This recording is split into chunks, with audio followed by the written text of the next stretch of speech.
오늘 한뼘 서재에서 들려드릴 책은 동시대에 가장 주목받는 SF 환상문학 작가 켄 리우의 단편 소설집 종이동물원이고요.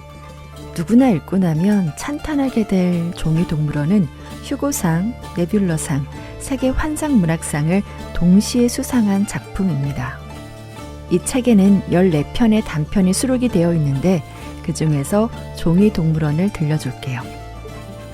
선물 포장지를 사용해서 종이동물을 만들고 생명을 불어넣어주는 중국인 어머니와 미국인 아버지 사이에서 태어난 주인공 제게의 이야기로 짧지만 긴 감동의 여운이 남는 단편 소설입니다. 저는 다 읽고 나서 가슴이 먹먹해서 한참을 멍하게 있었어요. 어떻게 하면 이런 세계를 글로 그려낼 수 있는 걸까요?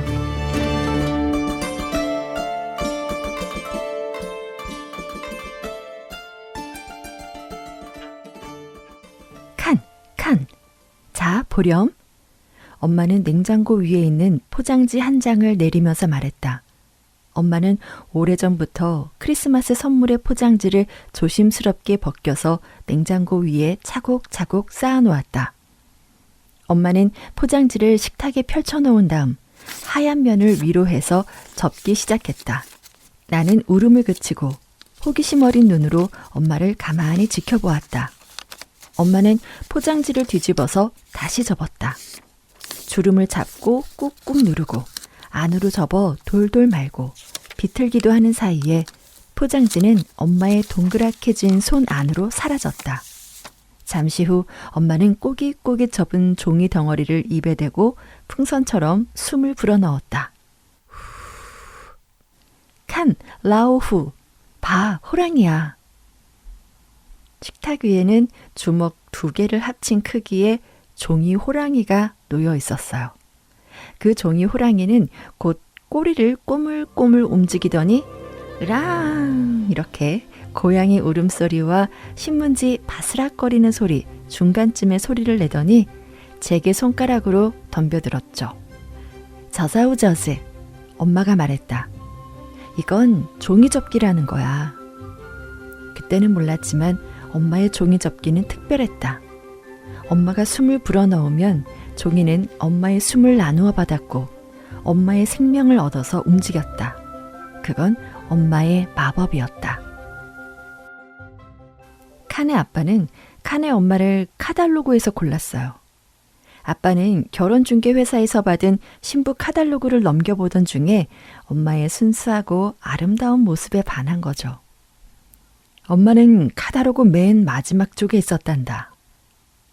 카달로그에는 엄마가 18살이고 춤추기를 좋아한다고 또 홍콩 출신이라서 영어를 잘한다고 나와 있었다.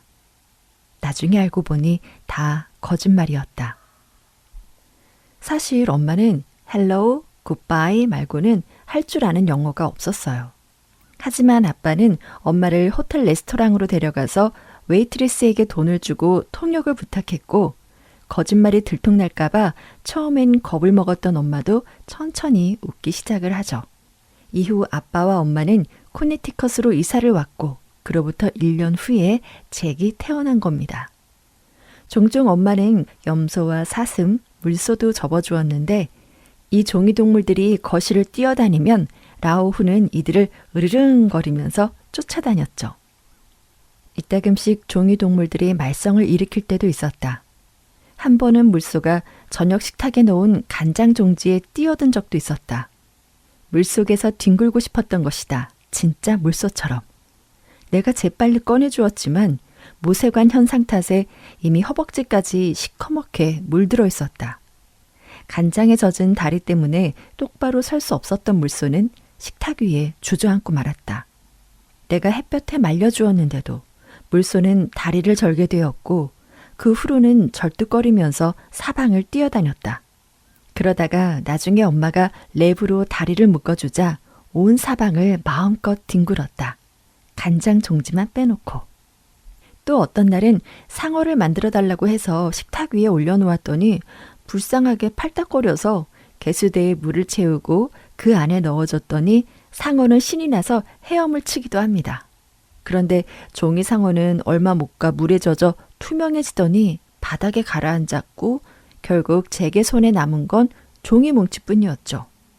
제게 시무룩해 있자 엄마는 이번엔 은박지로 접은 상어를 만들어줬어요. 그리고 그 상어는 금붕어 어항 속에서 행복하게 살았죠. 잭은 금붕어를 쫓아다니는 상어를 지켜보는 게 한없이 행복했고요. 그러다가 10살 무렵 도시 반대편으로 이사를 갔는데 이웃집 아주머니들이 인사차 잭의 집에 왔어요.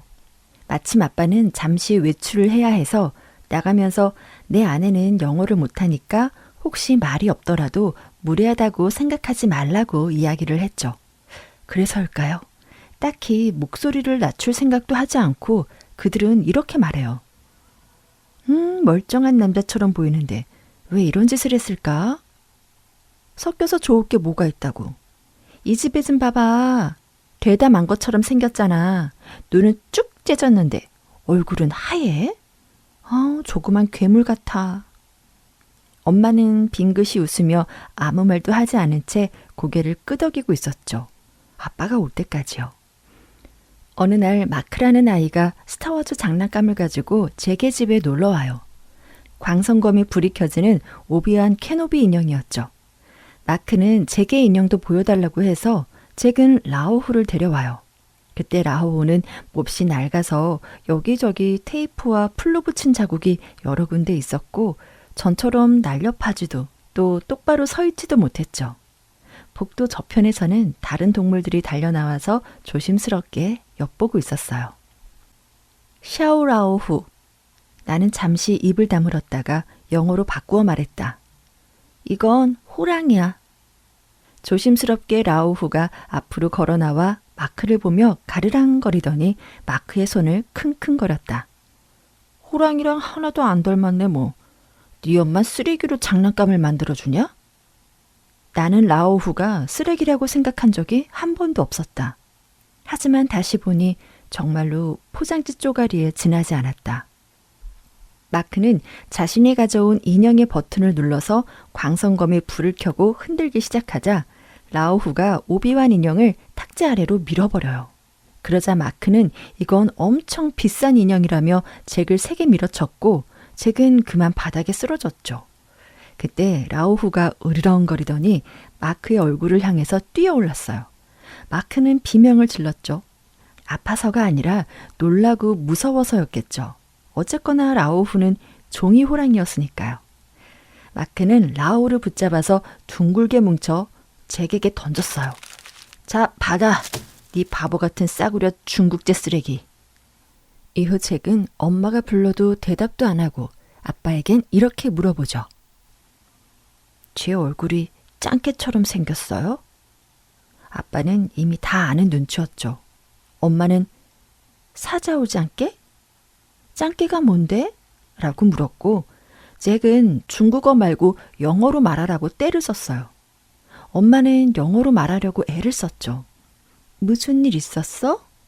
잭은 피망과 함께 볶은 오향장육 그릇을 멀찌감치 밀면서 말했어요. 우린 미국 음식을 먹어야 돼요. 다른 집들도 가끔은 중국 음식을 먹어. 아빠는 나를 타이르려고 했다. 우린 다른 집이 아니잖아요. 나는 아빠를 똑바로 쳐다봤다.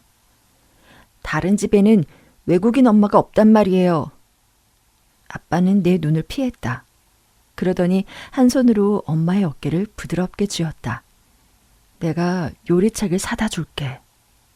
엄마의 눈이 나한테로 향했다. 푸아오치? 맛이 없어? 영어로 말해요. 내 목소리가 커졌다. 영어로 말하라고요. 피사오러? 열이 있나? 나는 엄마의 손을 밀어냈다. 난 괜찮아요. 영어로 말하라니까요.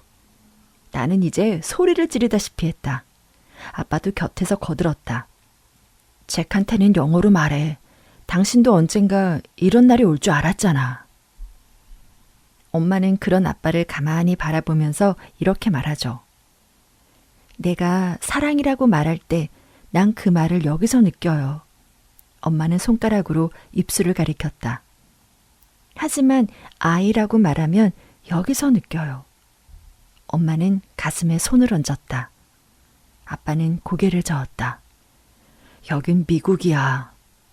어깨가 축 처진 채 의자에 앉아있는 엄마의 모습은 라우우한테 깔려서 바람이 빠져버린 물소 같았다.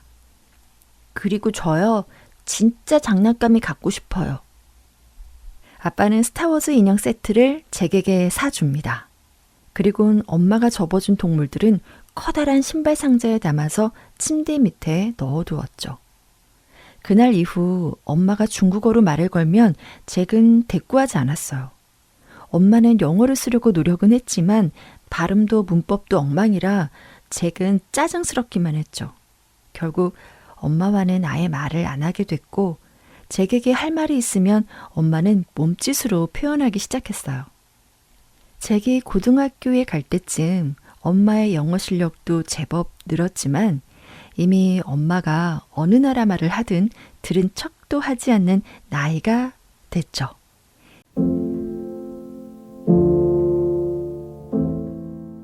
아직 40살도 안 된 엄마는 나이보다 훨씬 더 늙어 보이는 모습으로 병실 침대에 누워 있었어요. 엄마는 오랫동안 통증에 시달렸지만 병원에 가려 하지 않았고 결국 구급차에 실려갔을 땐 암이 너무 많이 퍼져 있어서 수술도 못할 상태가 되어 있었죠. 잭의 정신은 병실이 아니라 딴 데 가 있었어요. 한창 취업 준비 중이었거든요. 의식을 회복한 엄마가 칸에게 이렇게 말을 합니다. 가봐. 엄마 걱정은 안 해도 돼. 별일 아니야. 학교에 가서 잘 지내. 잭은 엄마의 손을 잡고 있었지만 이미 머릿속에는 돌아갈 비행기 편을 생각하고 있었죠. 그리고 엄마는 매년 청명절이 되면 다락에 놔둔 상자를 꺼내서 엄마 생각을 해달라고 엄마는 항상 너랑 함께 있을 거라고 이야기를 해줍니다. 청명절은 죽은이를 기리는 중국의 명절이에요. 아이스, 마이니. 아들, 엄마는 널 사랑해. 알았어요, 엄마. 이제 그만 말해요. 아빠가 돌아왔고 나는 비행기를 놓치면 안 되니까 빨리 공항에 가봐야 한다고 했다. 엄마는 내가 탄 비행기가 네바다주 근처의 하늘을 지날 때 숨을 거두었다.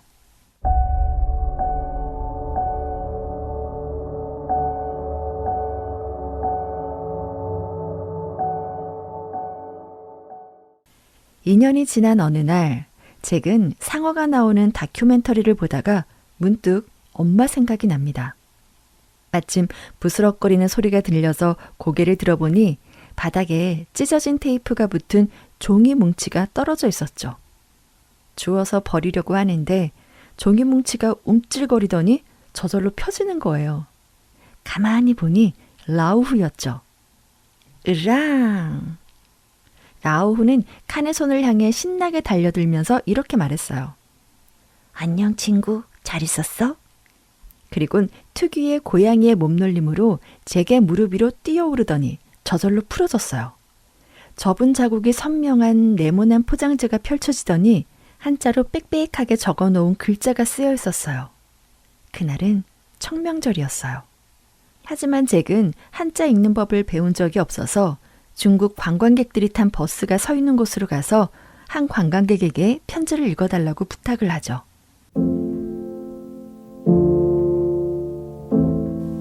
아들, 우리 오랫동안 얘기를 안 했지? 말을 걸려고 하면 네가 너무 화를 내서 엄마는 무서웠어.